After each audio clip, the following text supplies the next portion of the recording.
Fitness wellness में आने के बाद मेरा सौभाग्य कि मैं लोगों को पढ़ाता भी हूँ। इससे पहले कभी नहीं पढ़ाया, लेकिन यहाँ आने के बाद पढ़ाने का मौका भी मिला है। मोबाइल निकाल लिया? चलिए, अगर इसमें आपका कोई व्हाट्सअप है तो व्हाट्सअप निकाल लीजिए। आप किसी को व्हाट्सअप करिए, एक व्हाट्सअप निकाल लीजिए। सारे लोग जितने बैठे हैं, आगे पीछे दाएं बाएं सारे, इसमें लिखिए अपना नाम,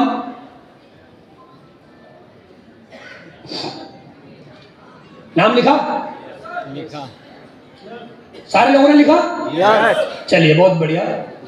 इसमें लिखिए आपकी उम्र, प्रेजेंट टाइम की उम्र क्या है आपकी?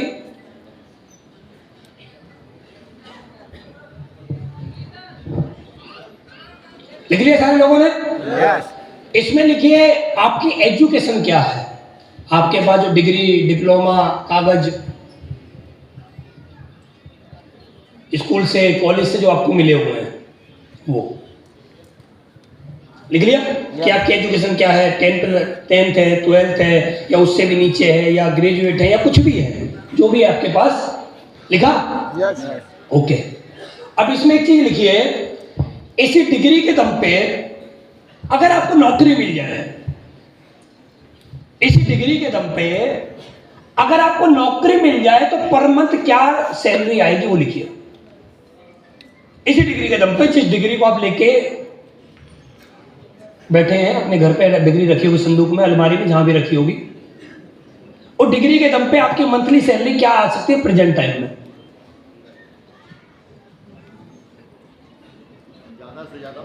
हाँ, जो भी आए, 15-20 देनी आपको, मुझे नहीं, आपके पास ही रहेगी।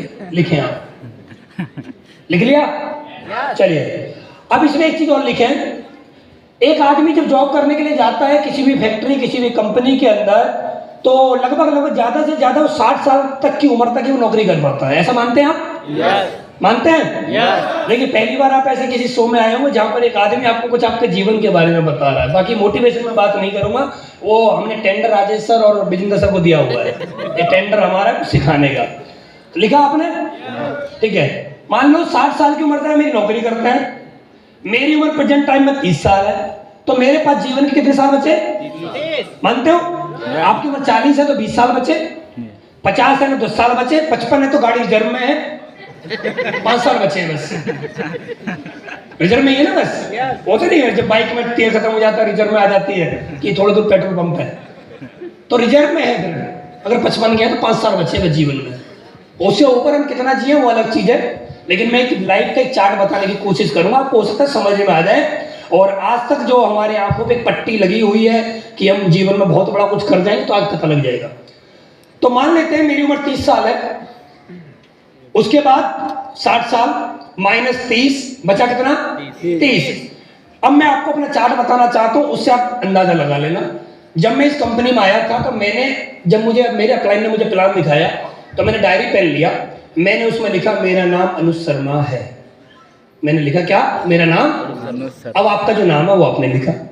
मेरी उम्र 25 साल है, मेरी पास जो डिग्री है वो 10+2 है। उस डिग्री के दम पे अगर मैं कहीं नौकरी करने जाता हूं तो मेरी मैक्सिमम सैलरी मेरे अकॉर्डिंग मुझे 20,000 रुपए से ज्यादा मार्केट में नहीं मिलेगी, क्योंकि मेरे पास डिग्री ही इतनी बड़ी है। 20,000 रुपए ज्यादा से ज्यादा, ठीक है? तो 20,000 रुपए अगर मुझे मिलती है तो मेरे जीवन में मेरे पास जो साल बचते हैं वो 33 बचते हैं। कितने बचते हैं जी? 35 साल बचते हैं। अगर मैं एक महीने में 20,000 कमाता हूं तो साल का मैं 2,40,000 कमाता हूं। क्लियर है?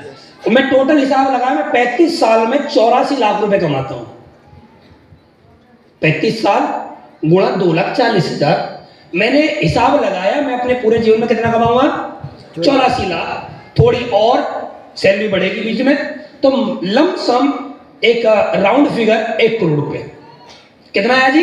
1 करोड़। ये मेरा चार्ट मुझे पहले दिन जब मैंने आपकी तरह ही प्लान देखा, मैंने उस दिन ही ये सारा चार्ट अपने जीवन का बना लिया कि अनुज तेरी औकात पूरे जीवन की 1 करोड़ रुपए है, उससे ज्यादा तू कुछ जीवन में नहीं कर पाएगा। ये मुझे समझ में आ गया। मैं आपसे सवाल करना चाहता हूं, आप मुझे चीज बताइए, क्या अपने जीवन का आदमी को अपनी लाइफ का चार्ट बनाना चाहिए, हाँ या ना? बनाना चाहिए? पीछे वालों बनाना चाहिए? अपना बना रहे हैं, किसी और का नहीं, तो बनाना चाहिए। तो मुझे समझ में आ गया ना, तू अपने पूरे जीवन में ना 1 करोड़ रुपए से ज्यादा नहीं कमा पाएगा। और मुझे जब मैं समझ में आया ना 1 करोड़ रुपए, अंदर से मुझे खुशी भी महसूस हुई, हाँ मैं करोड़पति हुआ। छोटी बात थोड़ी यार, 20,000 रुपए महीना कमा रहे, एक दिन हम भी करोड़पति बनेंगे। करोड़पति अच्छा लगता है सुनना, तो मुझे बड़ा अच्छा लगा 1 करोड़ रुपए के जीवन में मैं करोड़पति बनूंगा, 1 करोड़ रुपए पूरे जीवन में कमाऊंगा। लेकिन बाद में बात समझ में आई कि हम में से अगर कोई आदमी किसी आदमी के पास जाए और उसको बोले भाई 100 रुपए उधार दे दे, 100 रुपए क्या करे, उधार दे, वो उधार दे दे, बोला ठीक है दे दूंगा, लेकिन 1 रुपया हर दिन दूंगा अगले 100 दिन तक। अब 1 रुपया हर दिन वो आपको अगले 100 दिन तक देता है, बताइए 100 रुपए से क्या कर लोगे आप? 1 रुपया मिला सोमवार में, मंगल में फिर 1, बुध में फिर 1 रुपया हर दिन अगर आपको 100 दिन तक मिले, 100 का नोट ही मिला है, 100 रुपए ही मिले, 100 दिन में 100 रुपए मिले और एकदम इकट्ठा 100 रुपए मिलता, दोनों में अंतर किसमें है?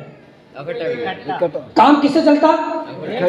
अब ऐसा थोड़ी 1 रुपया डेली मिला, पेट्रोल पंप का 1 रुपए का तेल डाल, बोला जी 1 का क्यों, अगले दिन 1 का पे डलवाएंगे, ये मोटरसाइकिल यहीं खड़े डेली 1 का डालना है, 100 दिन में जब 100 रुपए का डल जाएगा तब गाड़ी आके ले जाएंगे, ऐसा बोलते क्या हम? तो हमारा जो काम 1 रुपए पर डे में चलता 100 दिन तक, या वो बेटर है, या बेटर ये है कि 100 रुपए का नोट हमें एक साथ इकट्ठा मिल जाए एक साथ में। तो 1 करोड़ रुपए तो मुझे बड़ा अच्छा लग रहा, लेकिन बाद में समझ में आया 1 करोड़ तो आएगा ही नहीं, आएगा तो महीने का 20,000 ही है,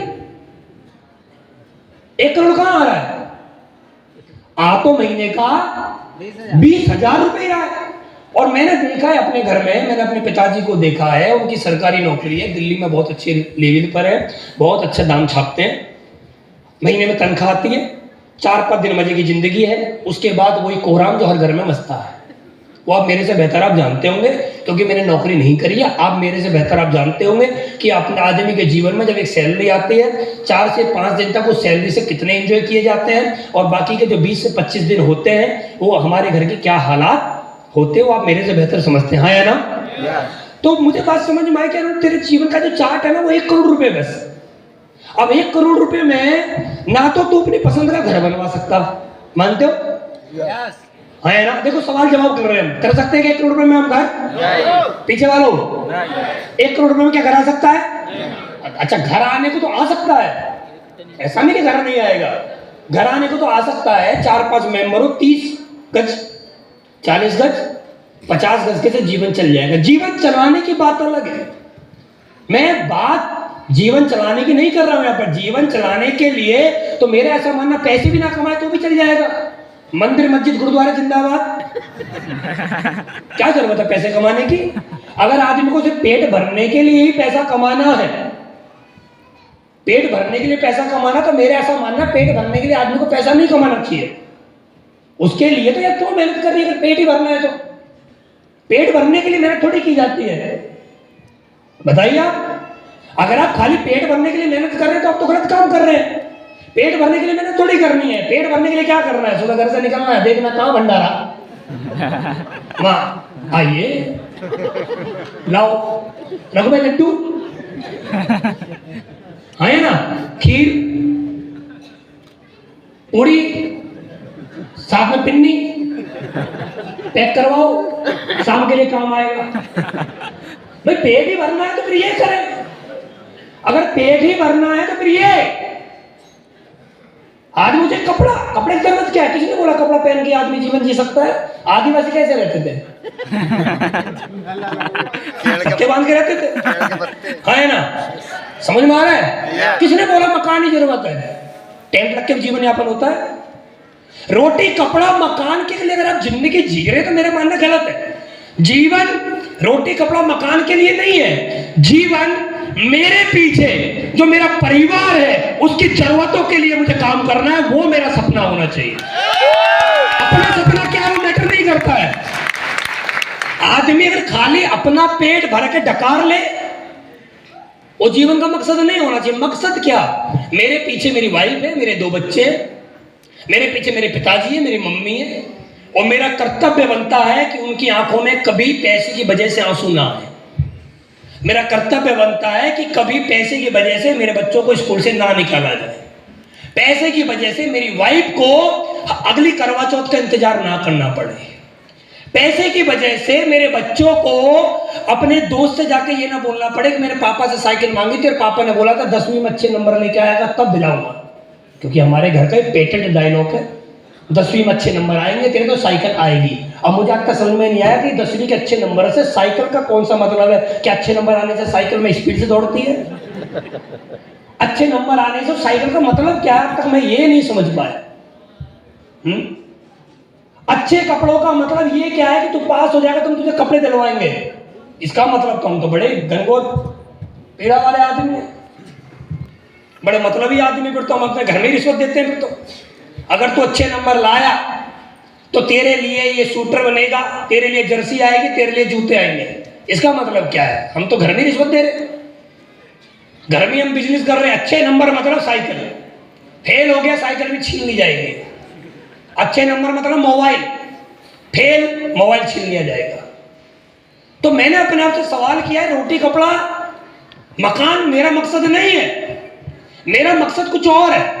मेरा मकसद है मेरे पीछे मेरा परिवार, उसकी जरूरत है, उसके सपने, मुझे उनको पूरा करना है। तो मैं नौकरी से जीवन नहीं चला पाऊंगा। अब वही मेरा आपसे सवाल है, आपने गुणा भाग लगा लिया होगा, और जो आपने गुणा भाग लगाया है, इस गुणा भाग में आपको कुछ समझ में आया? आपको अपने जीवन के बारे में कुछ समझ में आया कि आपके जीवन में आपकी लास्ट टाइम तक इनकम क्या आएगी? जब आपकी उम्र 60 साल की हो जाएगी तो आपके हाथ में क्या आएगा? जब आप अपने जीवन में चलते रहेंगे तो आपके जीवन में क्या बचेगा? ये मुझे बात समझ में आई थी कि अनु तेरा पूरा जीवन ये ऐसे ही चला जाएगा। ये तू घर से निकलेगा मोटरसाइकिल लेके, ऑफिस जाएगा, नौकरी करेगा, फिर आएगा, अगले दिन फिर टिफिन पैक करेगा, फिर जाएगा, टिफिन खाली करेगा दोपहर को, शाम को टिफिन उठाएगा, फिर आएगा, टिफिन भरना, शाम को टिफिन खाली करना। तेरा जीवन इसमें ही चला जाएगा, इससे ज्यादा तो कुछ नहीं कर पाएगा। ये बात मैं अपने बारे में बात कर रहा हूं, मैं आपके बारे में बात नहीं कर रहा हूं। हर आदमी को अपना अपना लाइफ का एक चार्ट होना चाहिए। जो मेरा लाइफ का चार्ट था कि मुझे समझ में आ गया मुझे ये नहीं करना, दोस्तों बताते हो बड़ी खुशी महसूस होती है। एसलीपीएस वेलनेस अगर मैं नहीं करता तो अपने पूरे जीवन में लमसम कितना कमाता? 1 करोड़। कितना? 1 करोड़ पूरे जीवन में। और अभी मुझे एसलीपीएस वेलनेस में अभी सिर्फ 6 साल हुए हैं। 6 साल में आपका एक छोटा भाई 13.5 करोड़ रुपए कमा के आपसे बात कर रहा है। 6 साल में। जहां अगर मैं इस कंपनी में नहीं होता तो मैं महीने के 20,000 रुपए पे होता। लेकिन आज बताते बड़ी खुशी महसूस होती है। ऊपर वाले का बहुत बहुत धन्यवाद। मुझे ऊपर वाले ने एक सद्बुद्धि दी, मेरी गर्दन नामे ना हिली, मेरी गर्दन हमें हिली। आज आपका ये छोटा भाई महीने का तो 20,000 नहीं कमाता, लेकिन डेली का 1 लाख से ज्यादा कमाता है। हर दिन का 1 लाख आता है। काम कुछ नहीं है, काम सिर्फ इतना है, ऐसे ही आना है, यहाँ आके खड़े होना है। 2-4 लोग इधर उधर से आते हैं, माला वाला पहनाते हैं। मैं बस हमेशा ये सोचता हूँ कि माला में ज्यादा वजन ना हो, कहीं गर्दन में, ठीक है, मोच मोच ना आ जाए, दिक्कत हो जाएगी, बड़ी समस्या हो जाएगी, आगे भी शो में जाना है। बस यही देखता हूँ, ठीक है। उसके बाद पगड़ी वगड़ी पहनाते हैं लोग, बुके वुके देते हैं, ये गिफ्ट वगैरह से देते हैं, और बस ये लेके फिर वहाँ जाके बैठ जाता हूँ। ऐसी चेयर होती है, ऐसे कि सोफा सा होता है, वहाँ जाके बैठ जाता हूँ। वहीं पानी रखा होता है, वहाँ ये काजू वाजू से रखे होते हैं, बस उन्हीं काजू को खाता रहता हूँ और सोचता रहता हूँ। लोग बोलते थे तू कुछ नहीं कर पाएगा, काजू आ रहा है अंदर, बड़ा मजा आता है। जो लोग बोलते थे कुछ नहीं कर पाएगा, मुझे तो याद आता बादाम खाओ और उनको याद करो उनका चेहरा, जो बोलते थे कुछ नहीं कर पाएगा। तो यही काम है। फिर वहां से आता हूँ और यहाँ आके खड़े होके ऐसे माइक से मिल जाता है, बस आधे घंटे 15-20 मिनट लोगों से बात करता हूँ और फिर माइक रख देता हूँ। फिर उसके बाद जाता हूँ होटल में जाके कपड़े चेंज करता हूँ, टीवी चलाता हूँ और आराम से होटल को रूम को देखता रहता हूँ। और फिर याद करता हूँ लोगों ने बोला था तेरी जिंदगी खराब हो जाएगी, वाह वाह वाह क्या जिंदगी है। ये काम है, इसके अलावा कोई काम नहीं है, कुछ भी नहीं हो। आप देखते हो मुझे फेसबुक पे, आप यूट्यूब पे, आप इंस्टाग्राम पे, मेरा कुछ भी काम नहीं है, ये तो काम है बस। आज मैं यहाँ हूँ, कल फिर इंदौर में ही हूँ, शाम को 5 बजे की फ्लाइट है, फ्लाइट में जाना है, फ्लाइट में बैठना है। फ्लाइट की जो खिड़की नहीं होती है उनको खोल कर देखना है, जिन्होंने बोला कंपनी भाग जाएगी वो क्या कर रहे हैं, फिर उनको देखता हूँ ऊपर। तो यही काम है बस। उसके बाद एयरपोर्ट पर उतरता हूँ, उसके बाद अपनी गाड़ी में खड़ी रहती है, ड्राइवर आता है, गाड़ी में खिड़की खोलता है, बैठो साहब, बैठ के चलो घर, इतना ये काम है बस आज की डेट में। और उसके बाद जैसे यहाँ से चला जाऊंगा, उसके बाद मुझे त्रिपुरा जाना है, अगरतला, फिर उसके बाद ड्राइवर एयरपोर्ट तक छोड़ने आएगा, फिर एक फ्लाइट में फिर बैठ